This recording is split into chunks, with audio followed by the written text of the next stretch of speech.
विधानसभा चुनाव के लिए बीजेपी का अभियान तेज हो गया है। लगातार तीसरे दिन बीजेपी का शीर्ष नेतृत्व राजस्थान में है। इस कैंपेन को आगे बढ़ाने के लिए उदयपुर पहुंचे गृह मंत्री अमित शाह ने सभा को संबोधित करते हुए कहा कि उदयपुर में कन्हैयालाल हत्याकांड पर राजनीति हो रही है। मैं डंके की चोट के साथ कहता हूं कि स्पेशल कोर्ट में सुनवाई होती तो हत्यारे फांसी पर लटक चुके होते। विपक्ष पर निशाना साधते हुए अमित शाह ने कहा कि पटना में पिछले दिनों 21 पार्टी के लोग इकट्ठे हुए। ये लोग राहुल गांधी को प्रधानमंत्री बनाना चाहते हैं। यदि मोदी फिर से प्रधानमंत्री बनते हैं तो भ्रष्टाचारी जेल के सलाखों के पीछे जाएंगे। 10 साल यूपीए सरकार चली, आदिवासी बच्चों को पढ़ाने के लिए सिर्फ 90 स्कूल थे। बीजेपी ने 500 से ज्यादा स्कूल बना दिए। जनजातीय मंत्रालय का बजट पहले 1000 करोड़ था, प्रधानमंत्री मोदी ने इसे बढ़ाकर 15,000 करोड़ कर दिया। अटल बिहारी वाजपेयी ने भी जनजातीय मंत्रालय बनाया और राजस्थान के पूर्व मुख्यमंत्री भैरव सिंह शेखावत ने आदिवासियों का आरक्षण बढ़ाया। प्रधानमंत्री G7 समिट में गए तो कोई उनके ऑटोग्राफ लेने में लगा था, कोई उनके पैर छू रहा था। देश भर में मोदी जी के लिए जो समर्थन दिख रहा है वो काबिले तारीफ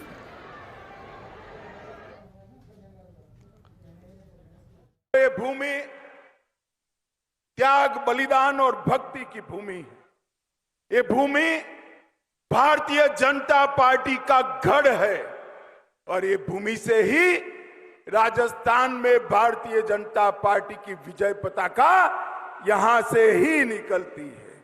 माताओं, भाइयों, बहनों, मोदी जी के शासन के 9 साल कई मायनों में भारत के अंदर परिवर्तनकारी रहे हैं। मोदी जी के शासन के 9 साल गरीब कल्याण के 9 साल रहे। मोदी जी ने कहा था 2014 में जब संसद में पहली बार पहुंचे, उन्होंने संसद की भूमि को माथे पर लगाकर कहा था ये सरकार गरीबों की, दलितों की, आदिवासियों की, पिछड़ों की सरकार है। मेरे आदिवासी भील भाई कंधे से कंधा लड़ाकर मुगलों के सामने लड़ने का काम आदिवासियों ने किया है और स्वतंत्रता संग्राम में ढेर सारे गौरवमय प्रकरण मेरे आदिवासी भाइयों के नाम पर लिखे हैं। मोदी जी ने भगवान बिरसा मुंडा को, उनकी जयंती को जनजाति गौरव दिन के रूप में स्थापित कर देश भर के आदिवासियों का सम्मान करने का काम किया है। मित्रों, इन मोदी जी के 9 साल गरीब कल्याण के 9 साल रहे। ये मोदी जी के 9 साल भारत गौरव के 9 साल रहे। ये 9 साल के अंदर समग्र विश्व में भारत की विजय पताका फहराने का काम हमारे नरेंद्र मोदी जी ने किया है। मोदी जी G7 में गए थे, अभी अमेरिका गए। ढेर सारे राष्ट्राध्यक्ष ने G7 में कोई अपॉइंटमेंट मांगता था, कोई हस्ताक्षर मांगता था। अफ्रीका में किसी ने मोदी जी के पैर छू लिए और जहां पर गए वहां मोदी मोदी मोदी मोदी के नारे लगे। मित्रों, मोदी जी को ये जो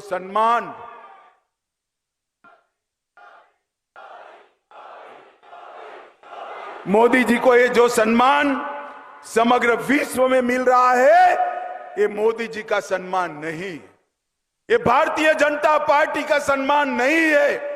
ये मेरे मेवाड़ के भाइयों बहनों को, राजस्थान के भाइयों बहनों का और देश की 130 करोड़ की जनता का सम्मान है। मित्रों, जनता का सम्मान है। बताओ भाइयों बहनों, ये मेवाड़ वालों मुझे बताओ, ये कश्मीर अपना है या नहीं है? सुनाई नहीं पड़ता है, जोर से बोलो, कश्मीर अपना है या नहीं है? धारा 370 हटानी चाहिए या नहीं हटानी चाहिए? ये कांग्रेस, सपा, ममता, स्टालिन जी, जदयू सारे इकट्ठा होकर काऊ काऊ काऊ काऊ काऊ काऊ करते। और ये राहुल बाबा कहते थे कि धारा 370 मत हटाओ वरना खून की नदियां बह जाएगी। अरे राहुल बाबा, किस जमाने की बात करते हो? खून की नदियां छोड़ो, किसी की कंकर चलाने की हिम्मत नहीं हुई है, कंकर चलाने की। ये 9 साल में मोदी जी ने देश को सुरक्षित करने का काम किया है। 9 साल में मोदी जी ने देश को विकसित करने का काम किया है। मैं भी बहुत साल से राजनीति में हूं।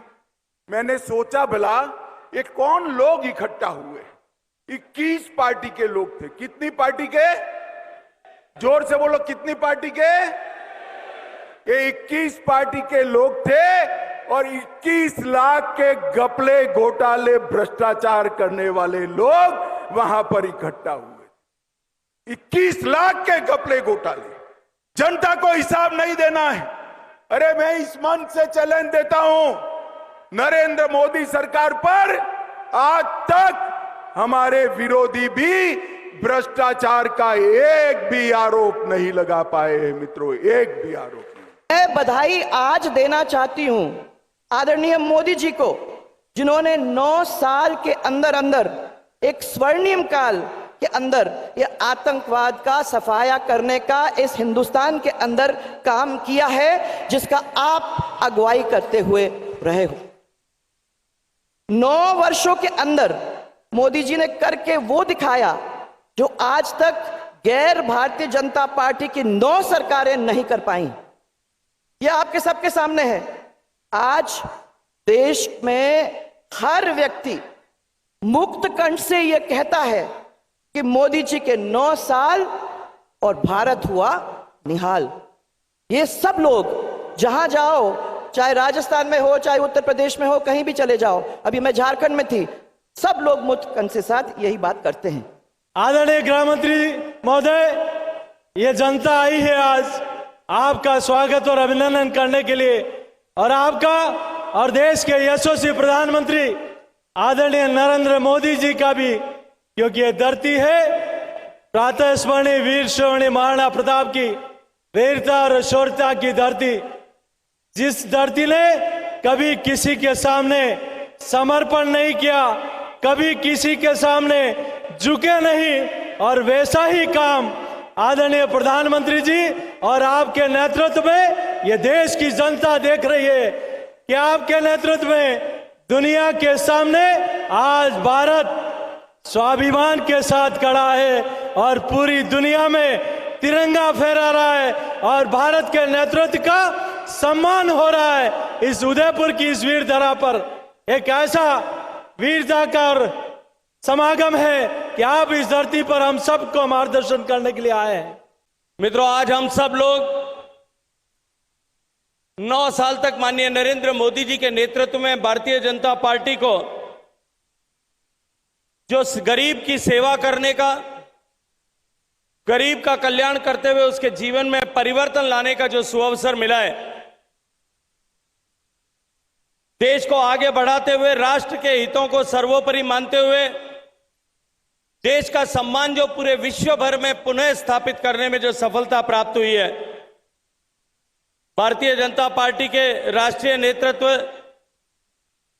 द्वारा तय किए हुए मार्ग पर पूरे देश भर में देश के ऐसे सम्माननीय भारतीय जनता पार्टी के कार्यकर्ताओं का और भारतीय जनता पार्टी के कार्यकर्ताओं के परिश्रम और पुरुषार्थ के आधार पर देश के ऐसे सारे मतदाताओं का जिन्होंने ये सेवा करने का, सुशासन के माध्यम से राष्ट्र कल्याण करने का और राष्ट्र का मान सम्मान बढ़ाने का जो अवसर प्रदान किया। जयपुर बम ब्लास्ट में जिस प्रकार जयपुर में जो बम ब्लास्ट के अंदर शिकार हुए उनके साथ नाइंसाफी हुई, बरी हो गए, लचर पैरवाई प्रोसिक्यूशन की राजस्थान सरकार ने की और अपील में भी तब गए जब भारतीय जनता पार्टी SLP में चली गई।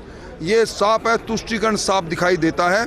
न्याय दिलाना, कन्हैयालाल के परिवार को न्याय दिलाना और कन्हैयालाल को पकड़ाने में जिन शक्ति सिंह और दशरथ सिंह ने मदद की थी वो भी अब मारे मारे घूम रहे हैं, उनको भी धमकियां मिल रही है।